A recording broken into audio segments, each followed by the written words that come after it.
காடு வரை பிள்ளை கடைசி வரை யாரோ என்பது ஒரு பாட்டின் வரி.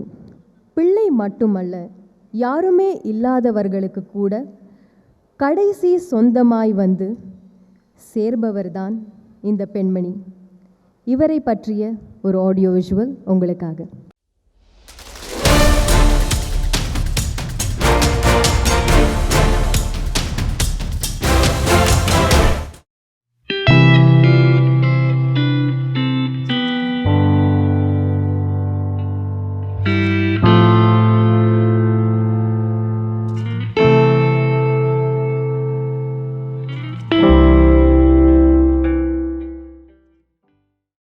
உலகில் உதவிக்கரம் நீட்ட ஒருவர் இருக்கும் வரை யாருமே அனாதைகள் இல்லை என்பதை தன் மனித நேயத்தால் நிரூபித்துக் கொண்டிருப்பவர்.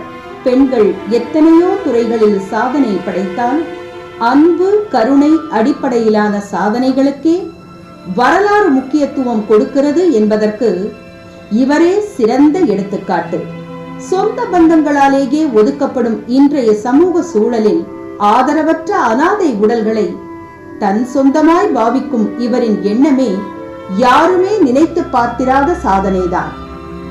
சேலம் அன்னதானப்பட்டியில் இவரின் தன்னார்வ தொண்டு நிறுவனம் மூலம் கடந்த 4 வருடங்களில் 1376 ஆதரவற்ற உடல்களை நல்லடக்கம் செய்து இருக்கிறார்.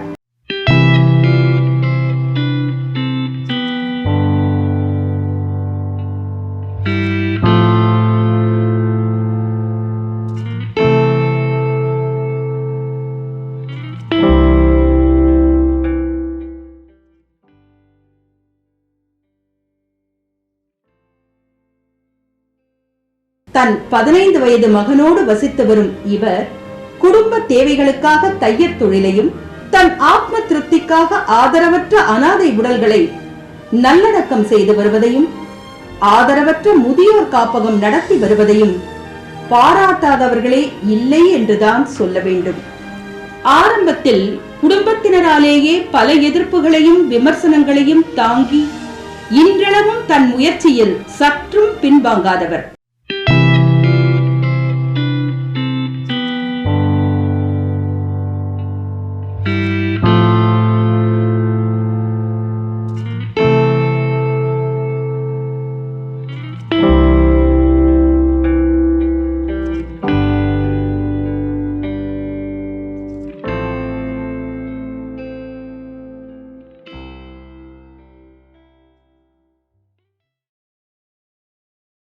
இவரின் நல்லடக்க சேவையை பார்த்த நட்பு வட்டார பெண்கள் 15 பேரும் இவரோடு தினமும் மருத்துவமனைக்கும் இடுகாட்டுக்கும் சென்று உதவி செய்து சமூகத்தில் ஆண்டாண்டு காலமாய் இருந்த சமய சடங்குகளை உடைத்தெறிந்த புரட்சி பெண்களாய் ஜொலிக்கிறார்கள்.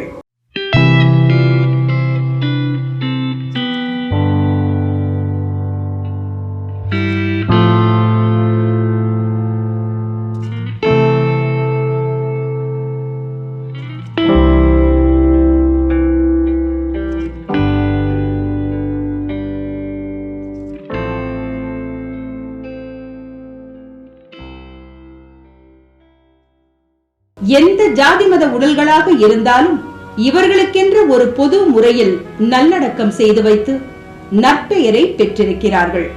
அருகில் இருக்கும் இவர்களின் அலுவலகமும் வீட்டிற்கு எதிரில் இருக்கும் ஆம்புலன்ஸும் அபசகுனம் என்று விரட்டி எடுத்த நல்ல உள்ளங்களுக்கு மத்தியில்தான் இவர்களின் நல்லடக்க சேவை இன்னும் தொடர்ந்து கொண்டிருக்கிறது.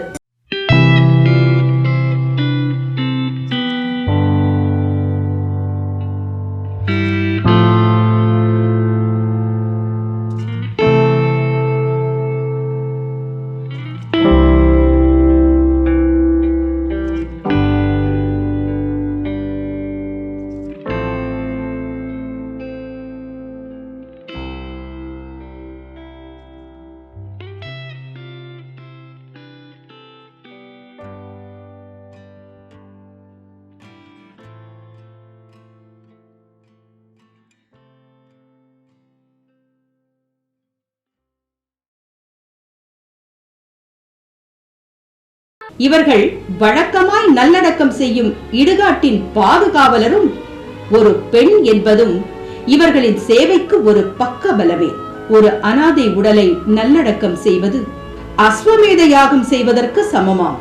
அப்படி காவல்துறை, அரசு துறைகளின் ஒத்துழைப்போடு ஆயிரக்கணக்கில் தொடர்ந்து கொண்டிருக்கும் இந்த மாபெரும் பணி சிறக்க நாமும் வாழ்த்துவோம்.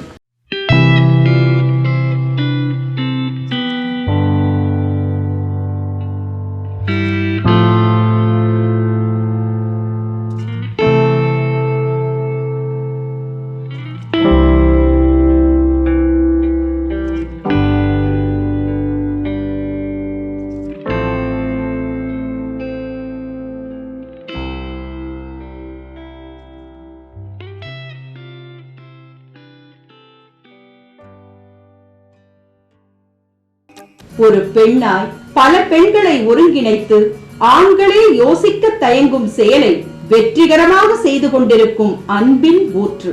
பிறப்பது ஒரு முறை, வாழ்வது ஒரு முறை, இறப்பது ஒரு முறை என்ற வாழ்க்கை சூட்சமத்தை அர்த்தப்படுத்தி காட்டியவர்தான் ஆதரவற்ற உடல்களின் ஆபத் பாந்தவி சேலம் எஸ்.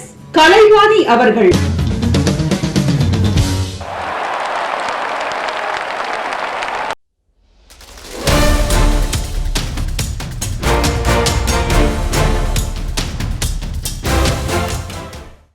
ஆதரவற்ற ஆத்மாக்களுக்கு கடைசி துணையாக விளங்கும் திருமதி கலைவாணி அவர்களை மேடைக்கு அழைக்கிறோம். இவ்விருதினை வழங்க முன்னாள் மத்திய அமைச்சர் திரு தங்கபாலு அவர்களையும் திருமதி ஜெயந்தி தங்கபாலு அவர்களையும் மேடைக்கு அழைக்கிறோம்.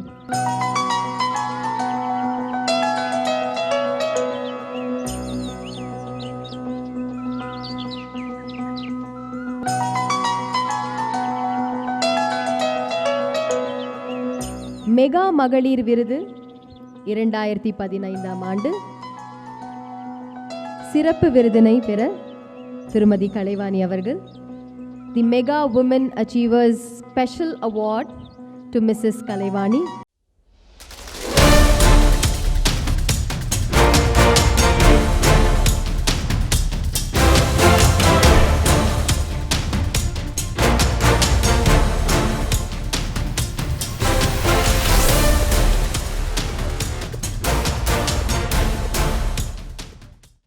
மெகா மகளிர் விருதினை பெறதில் ரொம்ப மகிழ்ச்சி அடைகிறேன். இந்த மகிழ்ச்சி பார்த்திங்கன்னா, நான் செய்கிற சர்வீஸ்க்கு மேடம் இந்த விருது கொடுத்துருந்தாலும், ஆனால் மேடத்துக்கிட்ட நான் இந்த விருது வாங்குறதுல ரொம்ப மகிழ்ச்சி அடைகிறேன். நான் சேலத்திலிருந்து வரேன், அது எனக்கு ரொம்ப சந்தோஷமாக இருக்குது. நான் விருதுன்னு பார்த்திங்கன்னா முத இங்கே தான் வாங்குகிறேன். இந்த விருது எனக்கு கிடைச்சதில் ரொம்பவும் மகிழ்ச்சியாக இருக்குது. பெண்களாக பிறந்த நம்மளுக்கு, நான் சொல்கிறேன், நீ யாரும் கோச்சிக்க வேணாம், பெண்களாக பிறந்த நம்மளுக்கு சகிப்புத்தன்மை அப்படிங்கிறது ஒன்று இருந்தால் ரொம்ப நல்லாயிருக்கும். ஏன்னா சர்வீஸ் பண்ணுறவங்களுக்கு மட்டும்தான் அப்படின்னு இல்லை, குடும்பத்தில் இருக்கவங்களும் சரி, இல்லை மற்ற இடத்துல சர்வீஸ் பண்ணுறவங்களும் சரி, அந்த மாதிரி இருக்கவங்களுக்கு ரொம்பவே பொறுமை, அமைதி அந்த மாதிரிலாம் இருந்தால் ரொம்ப நல்லாயிருக்கும். அது இந்த உலக மகளிர் தின நாளில் நான் சொல்லிக்கிறேன். பார்த்திங்கன்னா நிறையா பொது இடங்களில் பெற்றவங்களே பிள்ளைகளை தூக்கி எரிஞ்சிடுறாங்க. ரொம்ப கொடூரமாக இருக்குது. நான் ரொம்ப மனசு நொந்து இந்த இடத்துல நான் பேசிகிட்டு இருக்கேன். அந்த மாதிரி நிறையா நான் சந்திச்சிருக்கேன். பெற்றவங்களே குழந்தைய தூக்கி எரிஞ்சிட்டு போயிடுறாங்க. அந்த குழந்தை பார்த்திங்கன்னா குப்பை தொட்டியில் போடுறது, எங்கேயாவது சாக்கடை ஓரத்தில் போடுறது, அந்த குழந்தைய நாய் கடிக்கிறது, ஏதாவது ஒன்று இதாகிட்டு அந்த குழந்தை அப்படியே இறந்து போயிடுது. அந்த மாதிரிலாம் நிறைய குழந்தைங்களை எடுத்து நான் அடக்கம் பண்ணியிருக்கேன். ரொம்ப அந்த மாதிரியெல்லாம் பார்த்துருக்கேன். அதான் ரொம்ப வேதனையில் நான் பேசுகிறேன். அப்புறம் பெற்றவங்களை விட்டுறது, பார்க்குறதே இல்லை, விட்டுருவாங்க. அப்படியே கொஞ்ச நாள் வயசான உடனே அப்படியே எங்கேயாவது கொண்டு போய் அரசு பொது மருத்துவமனையில், இல்லை அப்படின்னா எங்கேயாவது ஒரு இடத்துல கோயில், பொது இடங்களில் விட்டுட்டு வந்துடுவாங்க. அந்த மாதிரிலாம் விடுறதுங்கிறது ரொம்பவே பாவமாக இருக்குது. அந்த மாதிரி ஏன் விடணும்? அம்மா அப்பாவை பார்த்துக்கிறது நம்மளுடைய கடமை. அது அப்படி நம்ம பார்க்கல அப்படின்னா அதை விட பெரிய பாவம் எதுவுமே இல்லை. அதுதான் பெரிய பாவமே. நம்ம பெற்றவங்களை நம்ம பார்த்துக்கணும். அதுதான் ரொம்ப முக்கியமாக நான் உங்கள்கிட்ட கேட்டுக்கிறேன். அந்த மாதிரி பார்த்திங்கன்னா நிறையா வயதானவங்கலாம் கைவிடப்படுறாங்க. எங்கிட்ட ஒரு 70 வயசு டு 90 வயசு வரைக்கும் ஒரு 35 பேர் இருக்காங்க. அவங்கள வச்சுட்டு நான் ரொம்ப கஷ்டப்படுறேன், ரொம்ப வேதனைப்படுறேன். அவங்கள வச்சுட்டு இவங்கெல்லாம் எப்படி வாழ்ந்திருப்பாங்க, எப்படிலாம் இருந்திருப்பாங்க ஆனால் இன்றைக்கி தன்னுடைய குழந்தைங்க பசங்க பொண்ணுங்களால் பராமரிக்காமல் எவ்வளோ இப்படி இதாக விடுறாங்களேன்ட்டு நான் ரொம்பவே வேதனையாக நான் பேசிகிட்டு இருக்கேன். அதாவது அப்படி பார்த்தீங்கன்னா இப்போது வந்து பக்கமாக ஒரு இது நடந்தது. ஒரு வயசான தாத்தாவை கொண்டுட்டு போய் சுடுகாட்டில் போட்டுட்டாங்க. அவருக்கு ஒரு 60-70 வயசு இருக்கும். கொண்டு போய் சுடுகாட்டில் போட்டாங்க. அவர் ஒரு டைம் ஏதோ விபத்தில் வந்து இதாகிட்டு கை வந்து உடஞ்சிடுச்சு. அவருக்கு அரசு பொது மருத்துவமனையில் வச்சு சிகிச்சை பார்த்துருக்காங்க. ஆனால் சிகிச்சை வந்து ரொம்ப நாள் பார்த்துட்டே இருந்ததுனால கூட இருந்து பார்க்காம உறவினர்கள்லாம் விட்டுட்டு வந்துடுறது. அப்புறம் ரொம்ப ஹாஸ்பிட்டலில் வந்து கூட்டிகிட்டு போங்கன்னு சொல்லும் பொழுது கூட்டிகிட்டு போய் சுடுகாட்டில் போட்டாங்க. அவங்களோட உறவுக்காரங்களே போட்டுட்டாங்க. அந்த உறவுக்காரங்க போட்டுட்டாங்க. அவர் அங்கே சுடுகாட்டில் இருந்தது எங்களுக்கு தகவல் தெரிஞ்சு நாங்கள் அவரை போய் மீட்டுட்டு வந்து எங்களுடைய ஆசிரமத்தில் வச்சு ஒரு 3 மாதம் பார்த்துட்டோம். அதுக்கப்புறம் தான் அவர் இறந்தார். அது எவ்வளோ ஒரு பாவம். அதெல்லாம் நினச்சி பார்த்தா அப்படியே ரொம்ப வேதனையாக இருக்குது. அதாவது மனிதனாக நம்ம பிறந்தோம், நம்ம குடும்பத்துக்கு நல்லது செய்யணும், நம்ம ஊருக்கு நல்லது செய்யணும், நம்ம நாட்டுக்கு நல்லது செய்யணும்.